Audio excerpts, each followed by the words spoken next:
day everyone. Today we will present our project entitled Smart Greenhouse Climate Control System using PID control in MATLAB Simulink. The purpose of this project is to design and simulate an automatic greenhouse system capable of controlling both temperature and humidity using closed-loop PID control.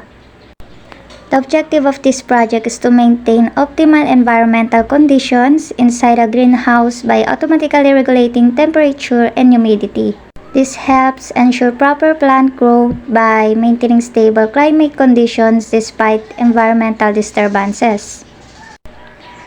Our greenhouse system consists of two main control loops.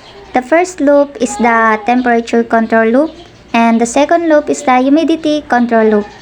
Both loops use PID controllers to maintain the desired set point by continuously comparing the desired value with the actual measured output. In this, the desired temperature is 30 degrees and in the humidity is 60%. Now I will run the simulation and let's see what is the output. And the output stabilized at the desired values, showing proper control of temperature and humidity. Now, let's change some value. Like in the step, let's make the desired temperature to 40. And then, let's change the sine wave from 2 to 5. Increasing disturbance simulates weather's variation, causing temperature fluctuation in the sine wave. In signal generator, let's change the amplitude to 1 to 3. The signal generator represents sunlight, increasing the simulate stronger daytime heating. From 1, let's increase it to 3, like what I do. And then, in humidity, let's change the desired value to 70.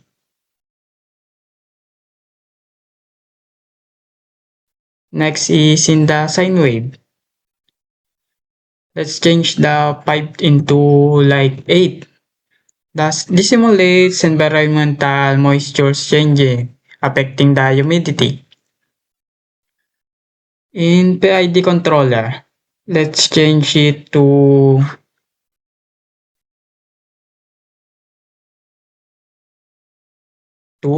from 2 to 5. And then this and in the humidity from 1.5 to 5.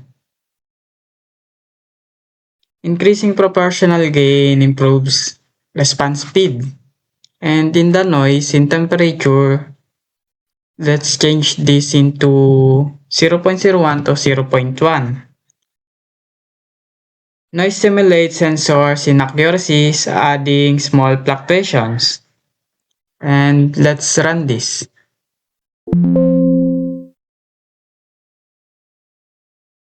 The system remains stable despite disturbances and noises, demonstrating effective greenhouse climate control. The feedback connection sends the actual system output back to the input. Its role is to create a closed-loop control system. This enables the controller to continuously compare the actual output with the desired set point and make corrections when needed.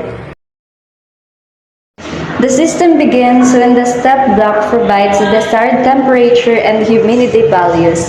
These values are compared with the actual greenhouse condition using the sum block. The PID controller processes the error and generates a control signal.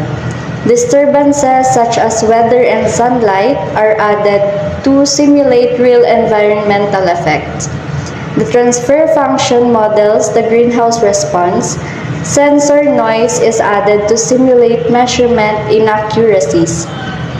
Finally, the output is fed back to the controller for continuous adjustment. Based on simulation output, the temperature is stabilized around 30 degrees Celsius. The humidity is stabilized around 60%. Minor fluctuations can be observed due to noise and disturbances, which demonstrates the system robustness. The system successfully rejects disturbances while maintaining stable environmental conditions. In this project, the Smart Greenhouse Climate Control System successfully regulates temperature and humidity using PID controls in MATLAB Simulink. The system demonstrates closed-loop control, disturbance rejection, and realistic environmental simulation.